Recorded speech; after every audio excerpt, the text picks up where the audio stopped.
Welcome to the Side Hustle to Small Business podcast powered by Hiscox. I'm your host, Sanjay Parekh. Throughout my career, I've had side hustles, some of which have turned into real businesses. But first and foremost, I'm a serial technology entrepreneur. In the creator space, we hear plenty of advice on how to hustle harder and why you can sleep when you're dead. On this show, we ask new questions in hopes of getting new answers. Questions like, how can small businesses work smarter? How do you achieve balance between work and family? How can we redefine success in our businesses so that we don't burn out after year 3?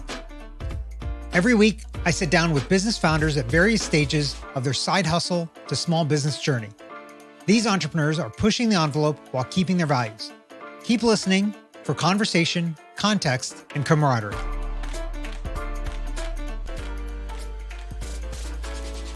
Based in Washington, D.C., Danita Doleman has over 25 years' experience providing strategic solutions to businesses in need. She's an expert in connecting people to grant opportunities, and to this day, she has helped individuals earn over $8 million in grants. Recently, Danita's company, C's Community Partners, launched Grants for Biz, a service which seamlessly connects individuals and businesses to grants they qualify for. Danita, welcome to the show. Thank you, Sanjay. So I'm excited to have you here because we're going to talk, I think, in a couple of minutes about just the whole grant space, because I think that's relevant to a lot of founders. But before we start talking about that stuff, tell us a little bit about your background and what got you to where you are now.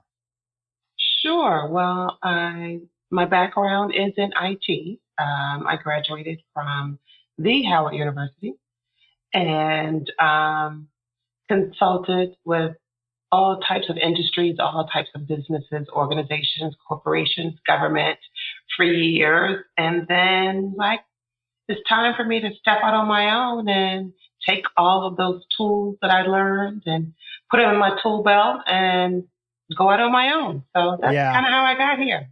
Yeah, I love that. Was this, so starting C's, was that the first time you've done something entrepreneurial, or did you do something entrepreneurial when you were a kid or sometimes before then?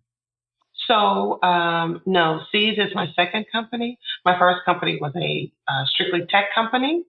And with the '08 crash of everything, we just didn't survive. So C's was born after that. Yeah. And so you decided, so because of that crash, you decided, hey, I don't want to do tech stuff anymore. You wanted to do other stuff. Like what was the reason for the pivot there? Yes, I was burnt out with tech, and then I started more of a management consulting with C's, and then now I'm back to tech. So it's funny how every time you think you're out, it pulls you back in. Yes, right? It pulls you back in because that's what I was trained in. That's what I know, and that's what's needed now. So we're back. I mean, really, every business is a tech business to some level. Like you cannot really survive as a business without some kind of technology component somewhere along the chain. Absolutely. So before you did the tech, the IT tech company, was there anything entrepreneurial when you were a kid? Like, were you hustling for anything when you were younger? Anything else like that? Now that I think about it, actually, yes. When I was in college, I dabbled. That's kind of where I learned, besides family, but learned the kind of entrepreneurial spirit in college. And I worked with nonprofit organizations, and I assisted them with bookkeeping. Nice. So I had clients in college.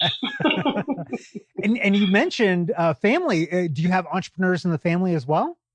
Oh, yes. As a matter of fact, my grandfather, my maternal grandfather was an entrepreneur.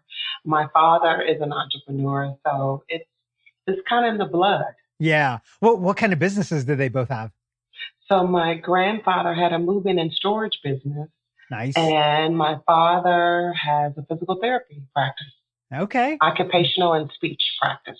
Love that. Yeah. It's kind of all over the range. So you got to see businesses that did things very differently. Do you feel like that helped you in terms of starting these businesses and being able to take like those good lessons from those to use for yourself? Oh, absolutely. Absolutely. And I was the same cousin who I was talking this morning to, just like, our grandfather, he had office supplies. So we played with those office supplies and pretended like we had a business. So Yeah. So instead of playing house, you played business. Yes, So we did. We did. that's We called it office. Let's play office. I love that. We should have kids do that more often. That is a good thing right Right, there. right. So when you were looking to start C's, how did you get started? How did you find those first clients? How did you get everything to start moving forward? Relationships from the previous company, and volunteer efforts, and just kind of seeing where some things there was a disconnect in some things, and Right. oh hey, I can help you with that. I have Yeah. experience with that. So, Yeah. and then some of those relationships, some of those people just kind of took a chance on me based on, hey, I could think I can do this for you. Yeah. So when you were starting, and really either time when you started the tech company or this one, was there anything that really made you nervous or kind of concerned about taking that leap and doing it yourself? No, no. Entrepreneurship is not for the faint at heart. Is that not the truth right there? Yeah. So even Yes. after the '08 crash and the company kind of, not succeeding and having to fold, doing it your second time there, no issues, no concerns, nothing that kept you up at night? No, just lessons learned, just kind of diversifying the portfolio of clients and diversifying the streams of income. That's Yeah. the biggest takeaway. A lot of businesses didn't survive that recession in '08, Yeah. '08, '09, and some of the hourly rates that we used to get, they were brought them way down, and it just it just wasn't working. Yeah. When you had that first company, were you like very concentrated in a few clients? Like, were they a large portion of your revenue? And that's what caused Yes, the issue? Okay. yes, yes. And then a lot of government contracts, and government was just not paying those rates that they paid initially when I started. I had that company for years. Right. So in moving into this, then how do you make sure that you get that diversity of revenue, that no one client becomes too big of a portion of your revenue? Like, how do you manage that? Well, once we have our suite of services, and it's kind of fine tuned, and just kind of in the business development phase as we're putting our clients. So no job is too small. So we kind of rate them small, medium, and large opportunities that we pursue, and around those same suite of services. And then, oh, by the way, we have a product that we created. So just trying to diversify the client base, diversify the streams of income. Yeah.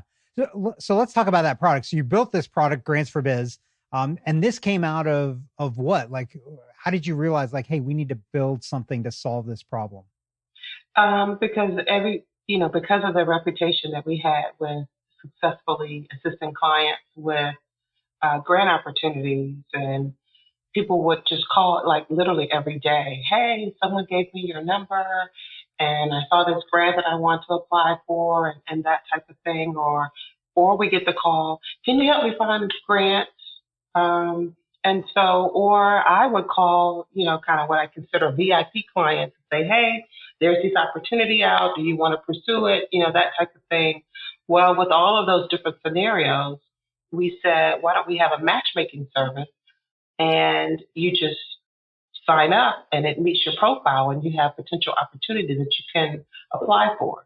Okay. So you basically automated the thing that you were doing in your head before Yes. when people were calling you. Okay. Yes, yes, and it says, because people are like, I don't know where to get started. I don't want to know where to look. Well, if you sign up, subscribe to our service, you don't have to.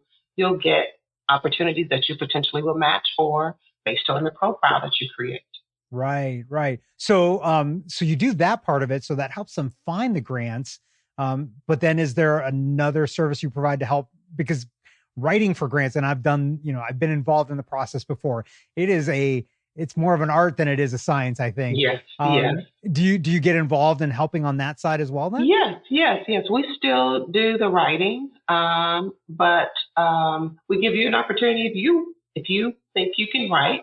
then that's fine. Or you want to get somebody else to write, that's fine too. Or you can Right. use us.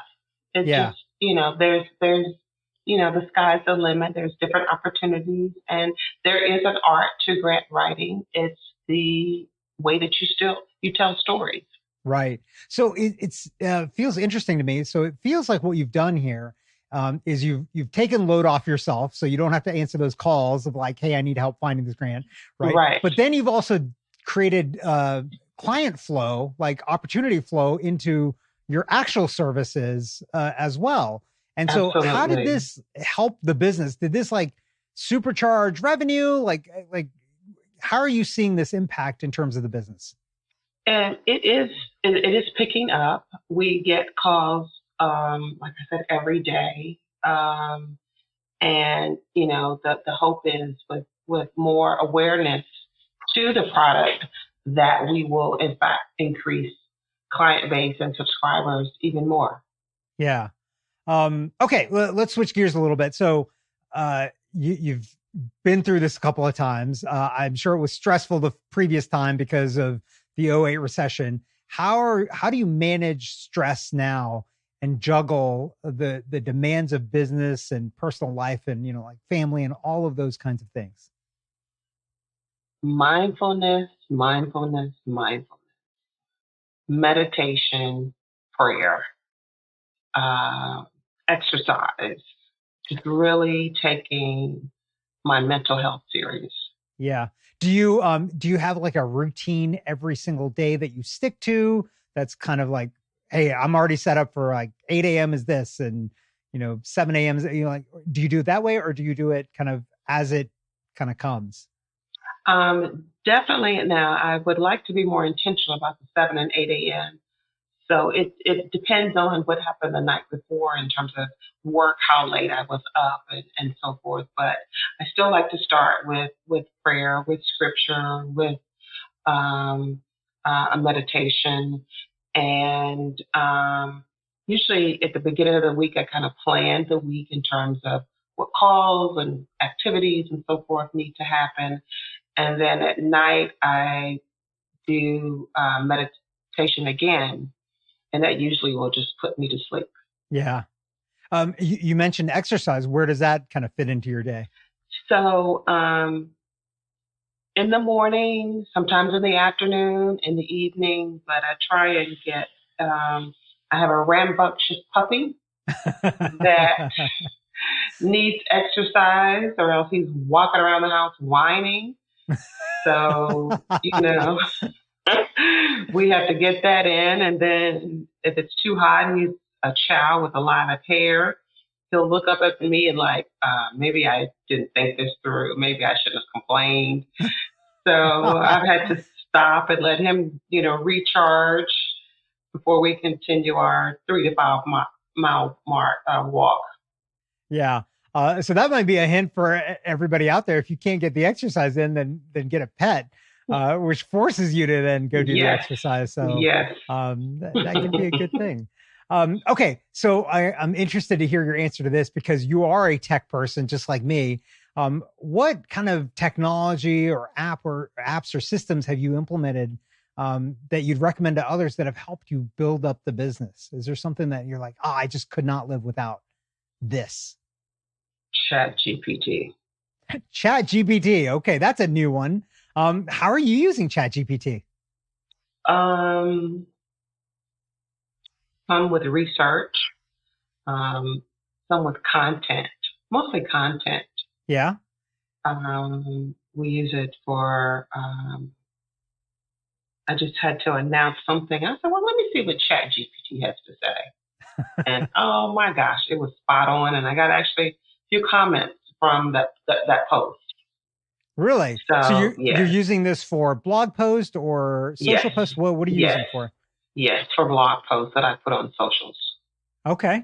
So that's interesting. So if we'd had this interview a few months ago, I don't think your answer would have been Chat GPT, but let's dive into this a little bit. How did you first get started with it and how are you like figuring out, because I think that the key secret sauce to it, using any of these tools is knowing how to write the prompt to get it to do the things that you want. So how are you figuring out how to write good prompts for ChatGPT? I think that's probably, I capitalize on my grant writing experience Mm, and storytelling. And so, knowing how to answer those questions in different applications. And so that I kind of take it from backwards and help with the prompts okay. because, And it's, um, the grant app would tell me about a time when you did, or how did you impact that, or what will this do for you? And so just kind of taking it from the back way yeah, helps me with the prompts. yeah. Um, how did you get started using ChatGPT? Like, what was the first thing that got you using it, and then we're like, oh, this is really powerful. One of the consultants that we used introduced me to the tool, and he was just he said, "Send me some questions on X, Y, and Z." And I sent him the questions, and then he showed me what he got back. I was like, OMG. And then I started using it myself, just kind of testing out. I was like, oh my gosh, this is a game changer. It just saves so much time. Yeah, And then yeah, just the whole AI world. And I've just found, other tools when creating logos and graphic images right. and just more content, whether it's video or whatever, and just they are really time saving tools. Yeah. Okay. So beyond ChatGPT, what's your number two tech tool that you're like, I couldn't live without this in managing the business or Hmm. running the business? Well, definitely the accounting system, Wave apps. Wave. That's a Okay. good. That's a Yeah. good one. And then, of course, I am a Microsoft person. I've been using it for 105 years. And Google is okay. I like it when we're working with clients to collaborate on um, proposals or grant applications or something like that. But then I'll take it once it's done and I'll take it and put it over to the Microsoft suite to make it pretty. Yeah. Um, So, I'm a big fan of both of those. That I love Wave apps. I think it's a great suite for small and mid-sized businesses. It works really well. It's super friendly. And then the Microsoft suite. Now that it's all cloud based, it works really really well oh my to me. gosh, yes. Yeah, Game changers. I can just be anywhere in the world. yeah. And if I don't have my laptop, I can log in and get my files. Everything is in the cloud. I don't know if that's a good thing, but everything is there. Sometimes I'm It's like, okay, let me break it down for a little bit. But yes, still good to have backups, yes, even if it's in the yes. cloud. It's funny that they took so long to move to the cloud, but now that they have, it's great. So let me ask you this: so you've had reasonably long career now as an entrepreneur. You've gone through multiple companies. You've gone through issues probably in that company, in this company. If you could go back in time and do something differently, what is it that you do differently, and why is it that you do that differently? I think what I did with the second company is diversifying the client base, the portfolio of products and services, and not relying on because that company was mostly government contracting, and so when that happened, we suffered as a result of that. So this time around, I said I will never kind of depend on one kind of source of revenue. Yeah, yeah, that makes sense. And that I think that's hard for a lot of entrepreneurs when they're getting started because generally, they might just start out with one client. Um, how if you've seen other entrepreneurs in that same situation, have you given any advice about how they think through diversifying that? Because it's hard because when you have that big client, you're almost spending all your time servicing that one client, and you don't Right. have time to go find more clients to make that issue less. Well, I haven't really had an opportunity to to share that experience, um, maybe on a personal level, but on a kind of, I guess, a larger platform. I would definitely say to diversify the client base. Yeah. And I was just at a meeting a couple of weeks ago, and no opportunity is too small because sometimes those small opportunities can grow, and treat the small opportunity with the same quality and care as a large opportunity because you just never know because one thing leads to the next, and quality, quality, quality. Yeah. You said that before too, like no opportunity is too small. And it's an interesting comment that you make there because a lot of people will look at small opportunities and be like, oh, it's not worth my time. Why is it that like, have you seen that born through where you do the small opportunity where it maybe isn't worth your time and it has grown? Like, does that happen consistently for you? So yes, it has grown, and I have a client that there will be small opportunities and medium opportunities, but or sometimes there's volunteer opportunities. But what makes it good is that relationship and partnering with that client and knowing that they can count on us and the value that we bring. Because you don't have to kill it on every opportunity. And sometimes to me, the relationship is more important because I know I'll get more work from that client. And then, one time I was like, oh, what's the budget for this? Oh, well, there's no budget. I'm just hoping that you could, volunteer. Okay. But, and then sure enough, a couple weeks later, hey, I got this, medium sized opportunity for you. Yeah. So um, it's the value that you bring and the partnership and relationship. Yeah. I like that a lot. I think a challenge that we have and we see in business in general is too many people think of everything they do as transactional, and not relationships that span kind of over time, right? Like you don't really have to make money every single time you interact with somebody. It's not necessary. If it builds over time, that's what gets you to a successful place. Absolutely. Absolutely. So I want to ask you, this podcast, obviously, we talk to founders and entrepreneurs, and a lot of people are thinking about doing their own side hustle or taking a side hustle into a full-time business. What advice would you give somebody like that that's thinking about doing a side hustle or a small business? What can you offer? What need is unmet?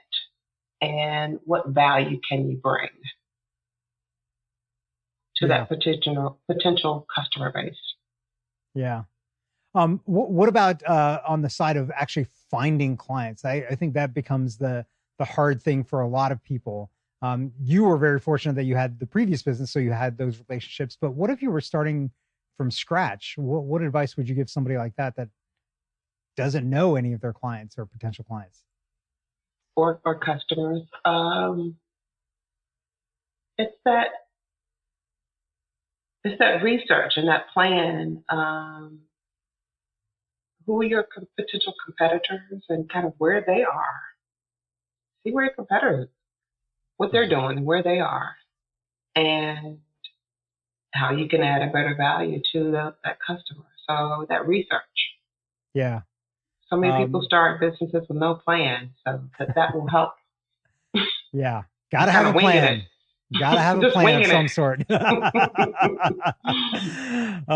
Winging it works sometimes, but not all the Yes, times. And having a right. plan is useful. Absolutely.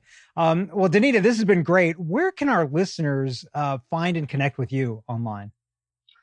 Seaspartners.com. SEAS partners with an S.com. That's where we are. You can follow me on Twitter, Danita Doleman, and Seas Partners on all the platforms except for IG. We're not on IG yet. Grants for business, though. Grants for Biz. Awesome. Thanks so much for being on today, Danita. Thanks for having me, Sanjay. So much fun. Thank you for listening to this week's episode of the Side Hustle to Small Business podcast, powered by Hiscox. To learn more about how Hiscox can help protect your small business through intelligent insurance solutions, visit hiscox.com. That's HISCOX.com. And if you have a story you want to hear on this podcast, please visit hiscox.com/share your story. I'm your host, Sanjay Parekh. You can find me on Twitter at Sanjay, that's SANJAY, or on my website at sanjayparekh.com.